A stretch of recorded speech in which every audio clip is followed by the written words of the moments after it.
지난 시간으로 워치만이 미니북 시리즈를 마치고 새롭게 읽을 책으로 하나님이 쓰시는 사람들의 성격을 선택했는데요. 1장을 읽고 난 후에 저는 이제라도 이 책을 봐서 정말 다행이라는 생각이 들었습니다. 마치 시험을 위해 지금까지 열심히 공부했는데 시험 범위를 잘못 알고 있다가 제대로 알게 된 느낌이라고 할까요? 주님을 사랑하는 사람이라면 누구나 주님께 쓰임받기 위해 나름대로 열심히 노력할 것입니다. 그런데 저의 경우는 그러한 노력의 대부분이 외적인 활동이나 말을 하는 것에 초점이 맞추어져 있었습니다. 그러나 이 책을 통해서 제가 얼마나 빗나가 있는지를 발견하게 되었습니다. 워치만니는 이 책에서 이렇게 말하고 있습니다. 어떤 사람이 당신에게 고충을 털어놓을 때 만일 당신이 하나님 앞에서 처리받은 것이 없다면 당신은 그에게 교훈을 주길 즐겨할 것이다. 누가 우리에게 무언가를 말할 때 대개 우리는 그 사람의 질병을 만지지 않을 뿐더러 근본적으로 그의 질병을 파악하지도 못한 채 급히 입을 열어 상대방을 훈계하는 습관을 가지고 있다. 많은 사람들은 상대방의 말을 끝까지 들을 인내심이 없으며 상대방이 말하고자 하는 것이 무엇인지 파악하지도 못한 채 자신의 방안을 제시하기에만 급급하다. 다른 사람이 아직 두세 마디도 말하지 않았는데 그들의 훈계와 지시가 나온다. 이렇게 되면 사람들은 그들에게서 어떤 참된 도움도 받을 수 없다. 워치만니는 세 종류의 말, 곧 사람이 해낸 말, 사람이 말해야 하지만 하지 않은 말, 그리고 사람의 영 안에 있는 말을 이해해야 한다고 이 책에서 말합니다. 그리고 이렇게 사람의 말을 철저하고 분명하게 이해하기 위해서는 우리의 내적 존재가 주 예수님의 십자가로 처리를 받아 우리 자신을 완전히 비워야 하고 상전의 말에 귀를 기울이는 노예와 같이 되어야 한다는 것입니다. 다른 사람의 말을 잘 알아듣는 것. 이것은 하나님께 쓰임받기 원하는 사람들이 반드시 가져야 할 성격일 뿐 아니라요. 우리의 가정생활과 일상생활과 교회생활 안에서도 너무나 필요한 성격이라고 생각합니다. 특별히 자녀들과의 소통에 문제가 있는 부모님들께 이 책을 꼭 선물해드리고 싶은데요. 이 책의 내용대로 우리가 변화된다면 자녀들에게 하나님을 공급할 수 있는 부모가 될 것입니다. 그리고 이 시간 여러분 모두를 워치만니 도서 산책에 초대합니다.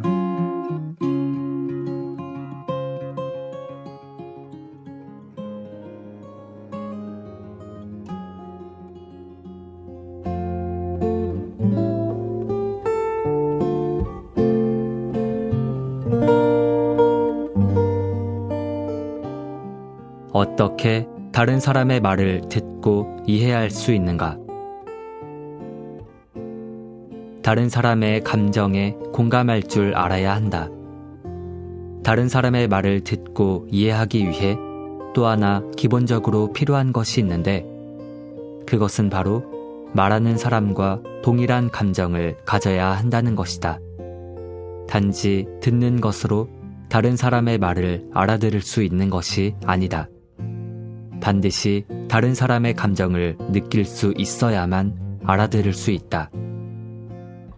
어떤 사람이 상심해 있고 곤경을 당하고 있는데 당신이 그것을 상관하지 않고 희희낙낙한다면 당신이 아무리 많은 말을 할지라도 소용이 없다. 당신이 느낀 바가 다른 사람이 느낀 것과 다르다면 당신은 그가 당한 일을 이해할 수가 없다. 그렇다면 어떻게 해야 우리는 다른 사람이 느끼는 것을 느낄 수 있는가? 주님을 위해 우리는 많은 형제들의 종이 되어야 한다. 우리는 우리를 찾아온 사람에게 우리의 시간과 힘을 주는 것만으로는 부족하고 우리의 감정까지도 주어야 한다. 이것은 다른 사람이 우리에게 말할 때에 우리는 우리의 사랑과 기쁨과 근심을 모두 비워야 한다는 것을 말한다.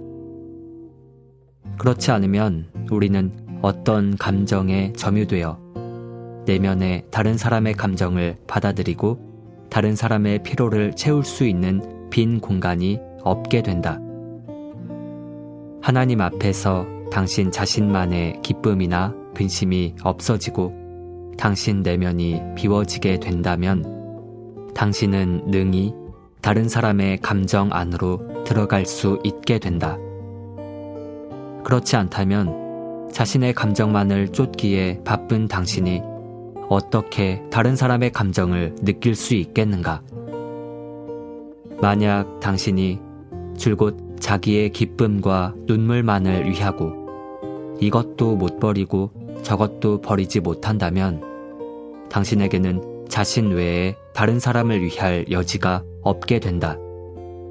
마치 물건으로 꽉 차서 더 이상 다른 물건을 들여놓을 공간이 없는 방과 같다. 많은 형제 자매들이 하나님의 일을 할 수 없는 까닭은 바로 그들의 사랑이 이미 다 사용되었기 때문이다. 그러므로 주님의 일꾼에게 요구되는 기본 조건은 십자가를 체험적으로 아는 것이다. 십자가를 알지 못하는 사람은 결코 주님의 일에 유용하게 될 수 없다. 당신이 십자가를 모른다면 당신은 언제나 주관적인 사람이 될 수밖에 없다. 우리에게는 편안한 길도 없고 지름길도 없다. 우리는 언제나 하나님 앞에서 기본적인 다룸을 받아야만 한다. 이러한 기본적인 다룸이 없다면 당신은 영적으로 아무 쓸모가 없다. 주님의 일꾼은 자신을 열어 다른 사람이 처한 곤경을 받아들여야 한다.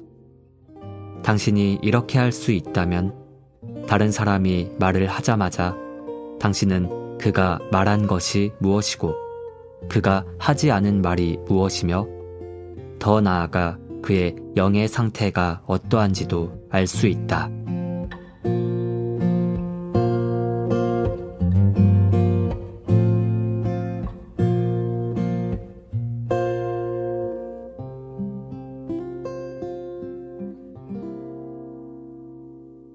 형제자매님들 안녕하십니까? 네, 워치만니 도서산책 이번이 11번째 시간인데요.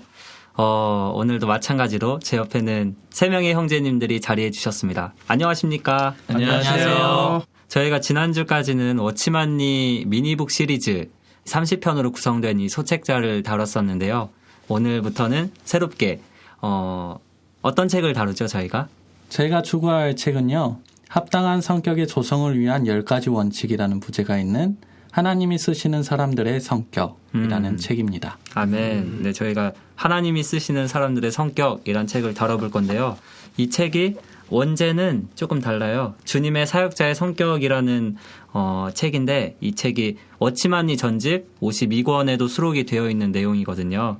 그래서 이 책에 대해서 잠깐 소개를 하자면 1948년에 중국 고령산에서 있었던 그 훈련 집회에서 워치만니 형제님이 사역자들을 위한 말씀을 하셨을 때 그 말씀을 가지고 구성을 한 책이거든요. 아멘. 그래서 이 책의 내용이 주님을 전문적으로 섬기고자 하는 사람들에게 필요한 책이지만 주님의 자녀된 우리 모두들에게도 이 책의 내용이 굉장히 도움이 될 수 있는 그런 내용이거든요.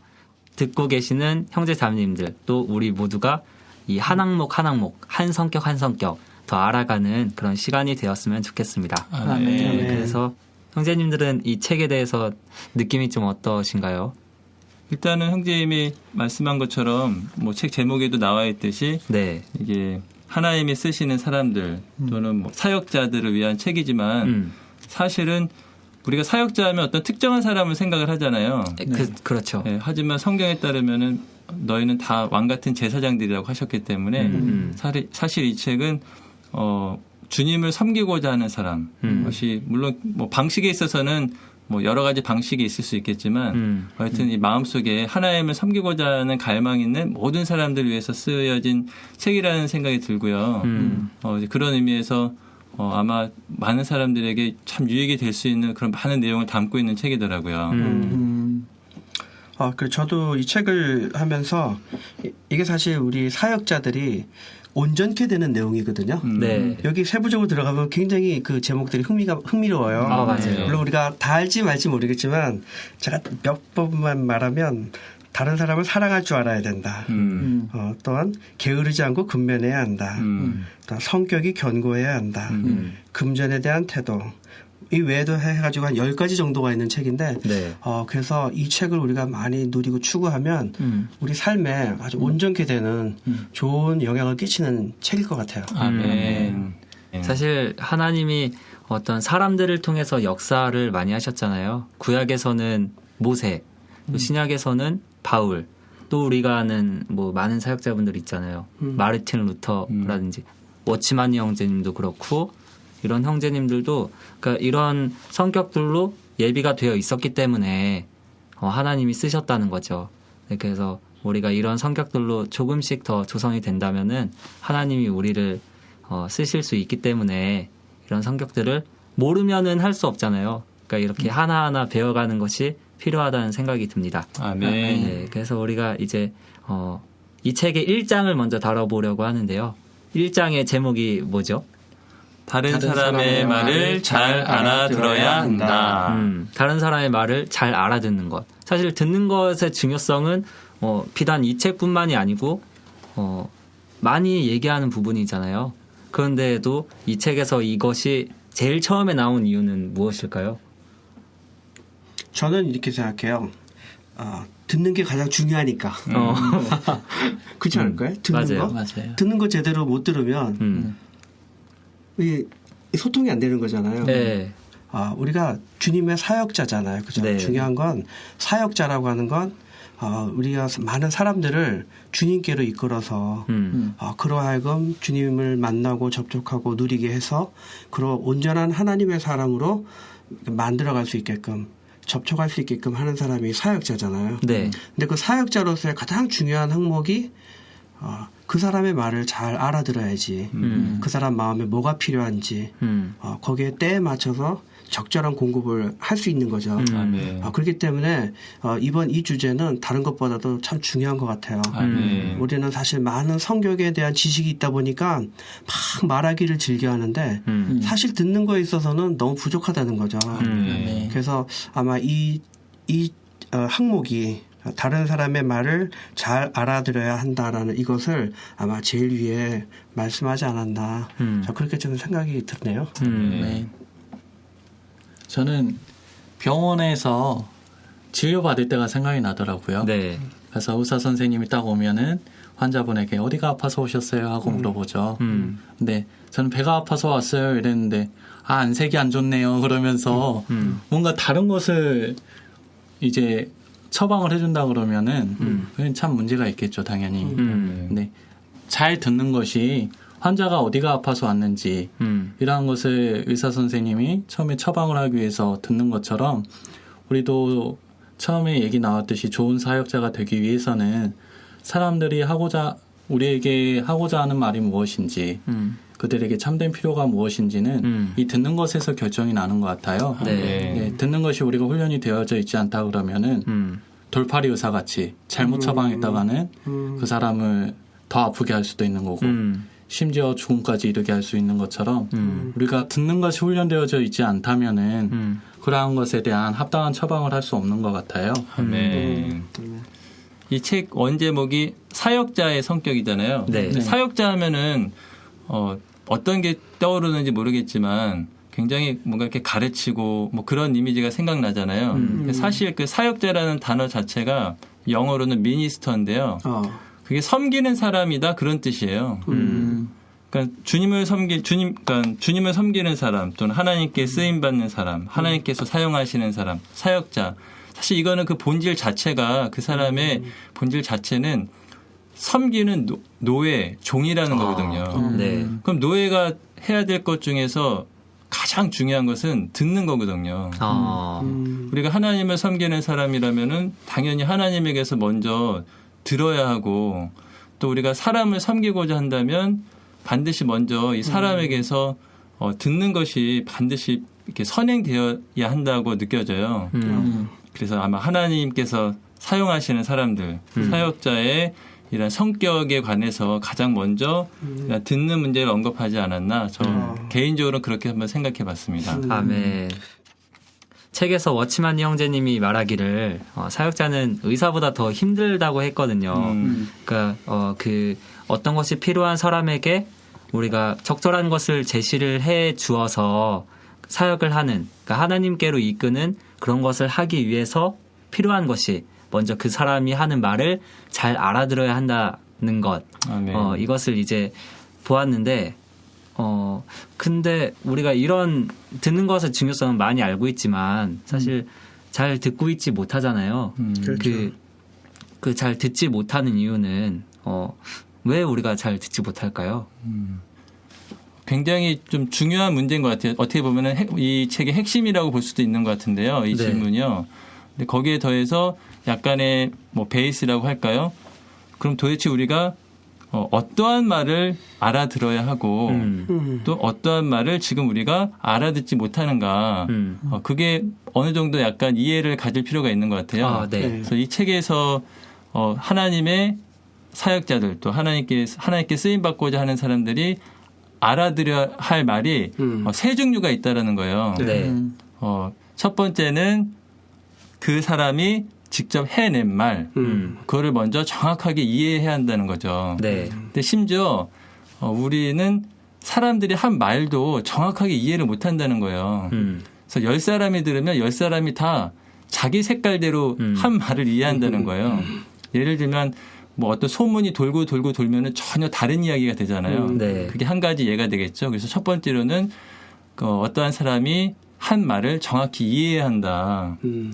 두 번째로는 그 사람이 해야 하지만 하지 않은 말을 마음속에 품고 있다라는 거예요. 그래서 우리가 알아들어야 할 두 번째 종류의 말은 뭐냐면 그 사람이 하지 않은 말도 알아들을 수 있어야지만 이게 진정한 하나님의 어떠한 그 사역자, 하나님의 이런 쓰임을 받을 수 있는 사람이 된다는 거죠. 그리고 세 번째 종류의 말이 있는데요. 그거는 그 사람의 영 안에 있는 말을 알아들어야 한다는 거예요.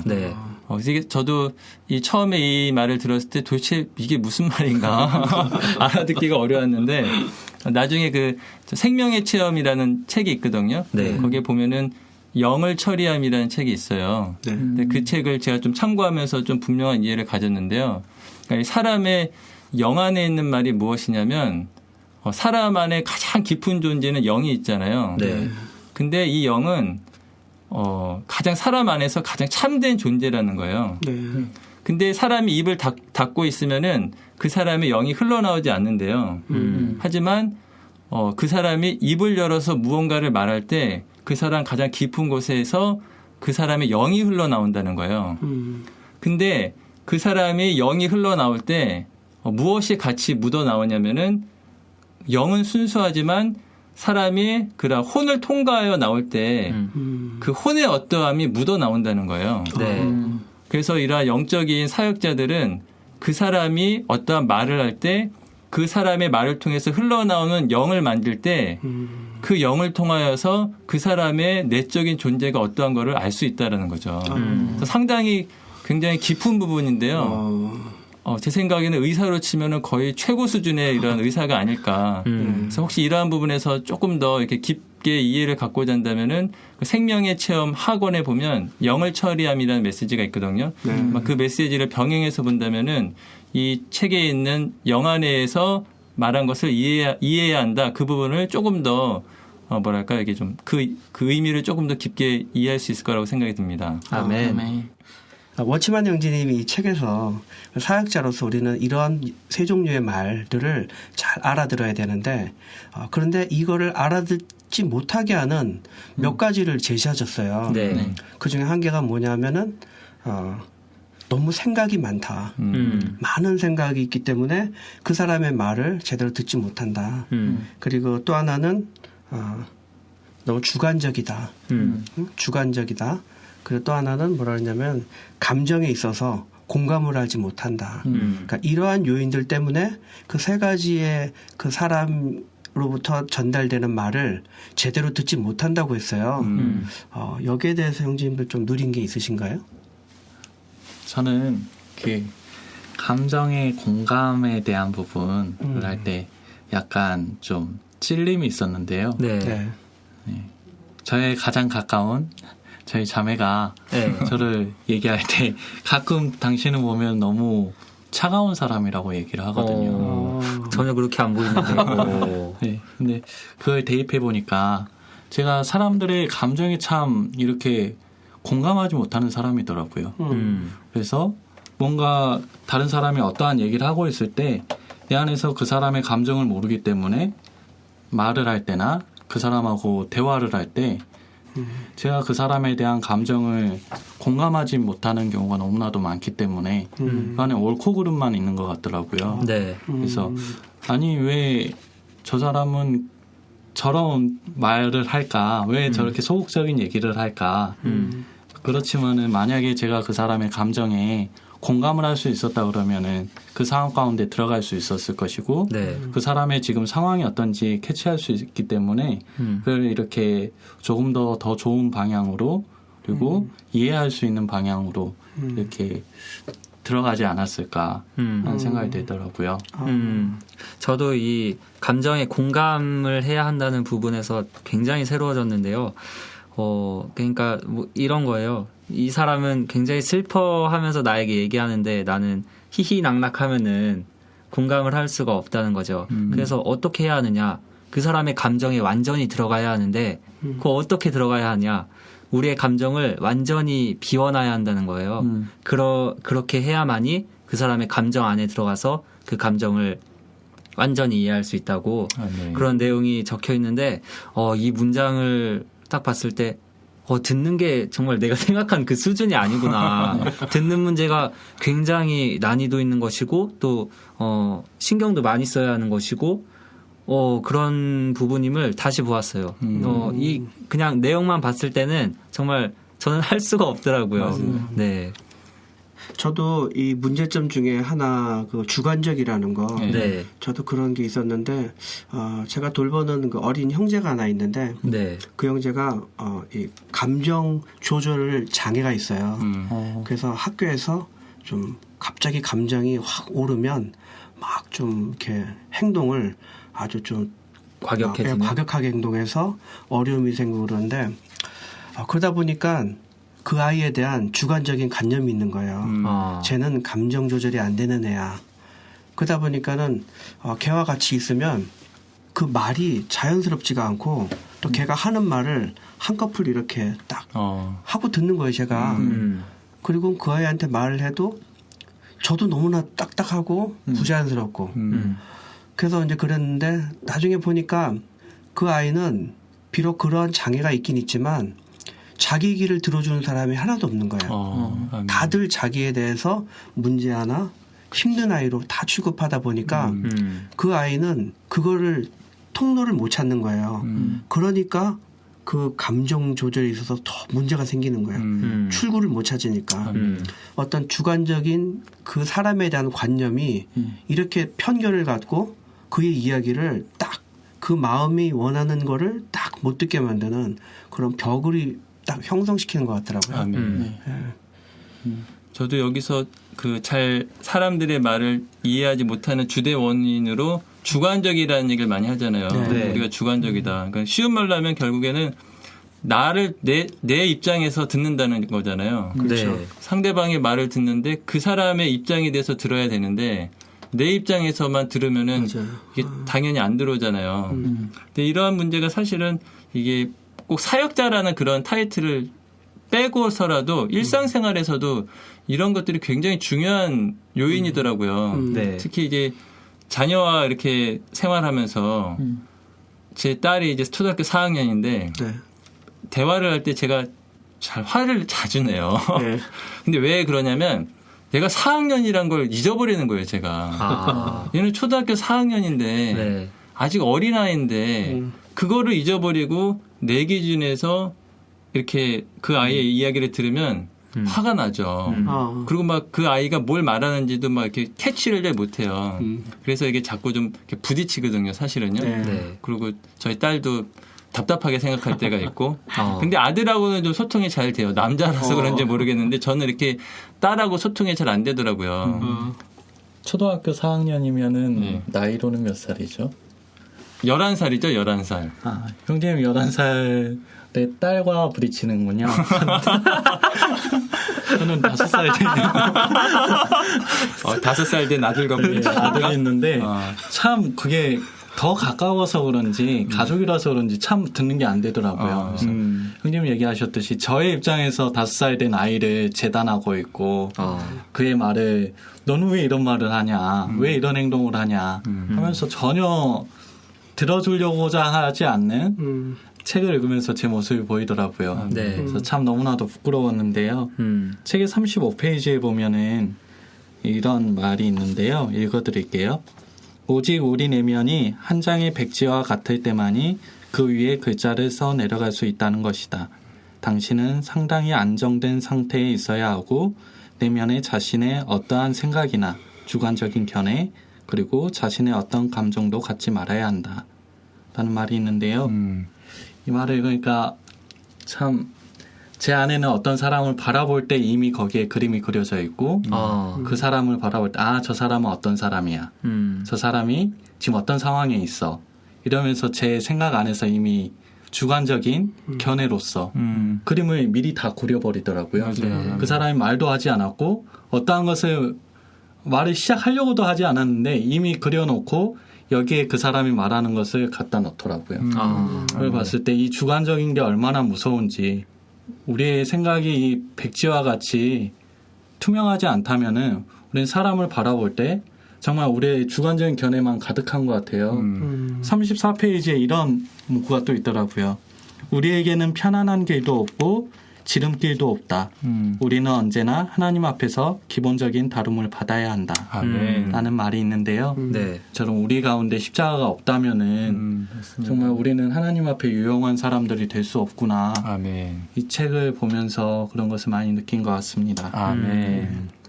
조은일 형제님은 때로는 이런 경험이 있었을 것 같아요. 예를 들면은 내가 어떤 말을 이렇게 잘 설명을 하고 또 어떤 도움을 받기를 좀 기대했는데 오히려 그 말을 잘 이해하지 못하고 조금 이렇게 상처를 받았다고 할 수도 있고 또 원하는 답을 받지 못해서 좀 소통이 안 돼서 막 답답하고 그런 경험이 혹시 있었나요, 형제님?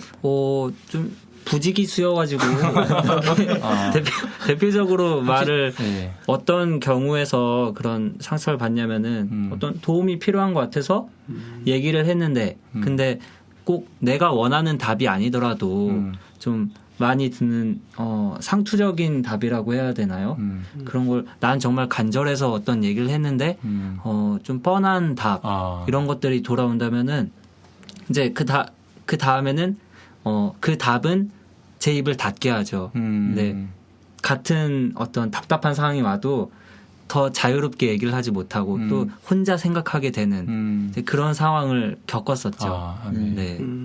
그러니까 이게 책에서도 나온 그 두 가지 약이었나요? 맞아요. 그러니까 환자들의 그 사례는 굉장히 많은데 내가 가지고 있는 두 개의 약만 처방해주는 그런 경우였던 것 같아요.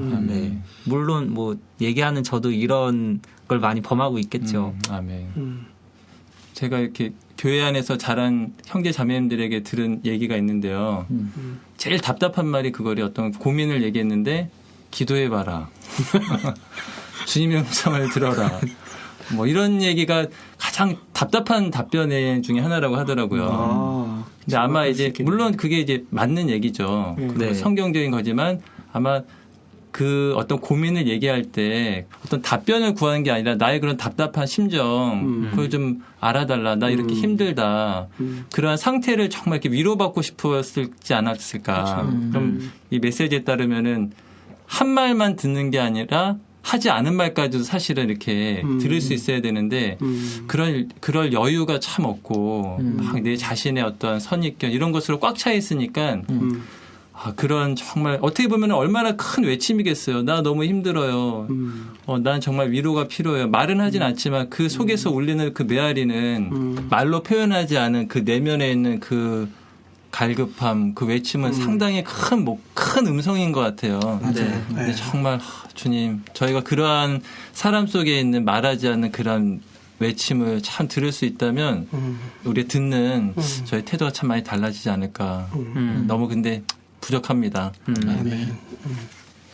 책에서 워치마니 형제님이 이렇게 대표적으로 3가지 주관적이라서 또 생각이 많아서 다른 사람의 감정에 공감하지 못해서 이렇게 3가지 요인 때문에 우리가 다른 사람의 이런 말들을 알아듣지 못한다고 얘기를 하고 있는데요. 이런 많은 문제들을 가지고 있는 우리가 어떻게 하나님이 쓰실 수 있도록 이 듣는 문제에서 더 나아질 수 있는지 그거에 대해서 조금 얘기를 나누고 싶습니다. 아멘. 이 책을 추구하면서 저는 주님께서 우리를 정확하게 사람을 진단하고 체크할 수 있는 온도계와 같은 그런 존재로 부르셨다는 거예요. 그러니까 우리가 어떤 그 표준에 있고 정확한 기준이 없다면 우리가 재는 건 다 틀릴 수가 있잖아요. 그래서 주님은 우리에게 감정이나 생각이나 우리의 또한 주관적인 체험 이런 면에 있어서 우리가 주관적으로 기울어져 있다면 우리는 그 사람에게 그 사람의 필요를 정확하게 만지지 못하고 더 나가서 그에게 그리스도를 공급을 제대로 할 수 없다라는 거죠. 그래서 주님이 우리에게 내어놓으신 해결책이라고 하는 거는 모든 문제를 우리가 십자가 위로 가져가는 거죠. 우리의 어떤 지금에 있어서 이 메시지를 추구하고 나 이제부터 열심히 이야기 들어야지. 나 이제부터 내 감정을 눌러야지. 이거는 답이 아니라는 거죠. 그러니까 우리가 여전히 내가 살아있구나. 여전히 나는 옛 성품 안에서 옛 자아 안에서 내 기준으로 사람들을 보고 있구나. 여기서 돌이켜서 주님 저는 틀릴 수 있습니다. 주님 제 감정과 생각은 늘 틀립니다. 주님만이 옳습니다. 이렇게 우리 마음에서 기도하면서 그 지체들의 얘기를 듣는다면 아마 우리는 정말 정확한 표준에 이르는 온도계와 같이 그 사람의 어떤 그 문제나 그 말하고자 하는 것들을 정확하게 알 수 있을 것 같아요. 그것을 할 때 우리가 도와줄 수 있는 거죠. 아멘. 저는 일단 이 책을 보면서 내가 듣는 데 있어서 심각한 질병이 있고 참 많은 문제가 있다라는 것을 발견한 거, 그것이 하나의 시작점이 된 것 같아요. 아멘. 저는 이런 생각을 사실 해본 적이 없었어요. 저도요. 이게 그리고 나의 모든 생활 가운데 문제점이 여기서부터 시작된다는 걸 몰랐는데 이것이 나에게 문제가 됐다라는 것, 그것을 안 것이 참 감사하고 또 알았기 때문에 이것이 나의 질병이기 때문에 하나님께 정말 이러한 내 속에 주관적인 것, 또 내 자신의 어떠한 생각으로 점유되어 있는 것, 막 나의 감정, 이런 수많은 문제점들을 주님 앞에 열어드리고 주님의 그러한 십자가의 효능으로 이런 것들을 끝내주시기를 정말 매일매일 기도해야겠다는 생각이 들고요. 또 한 가지는 정말 제가 주님의 은혜와 긍휼이 있어서 정말 사람들의 말을 정말 잘 듣고 제 온 존재로 이해하고 공감하고 그것에 더해서 그리스도를 공급할 수 있는 정말 그러한 사람이 될 수 있다면 정말 감사드리고 이러한 면에서 끊임없이 훈련하고 싶습니다. 아멘. 저희가 이 하나님이 쓰시는 사람들의 성격 제1장 다른 사람의 말을 잘 알아들어야 한다. 이것을 다루어 보았는데요. 그냥 해낸 말뿐만이 아니라 하지 않은 말, 또 영 안에 있는 말 이런 것들을 생각을 해봤을 때 생각했던 것보다 훨씬 힘들 것 같아요.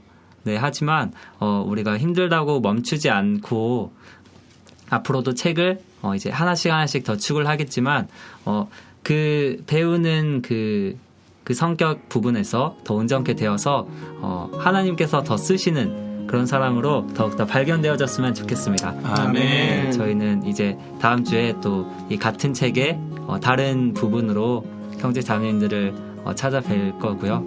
오늘은 여기서 인사드리도록 하겠습니다. 형제 자매님들 안녕히 계세요. 안녕히 계세요.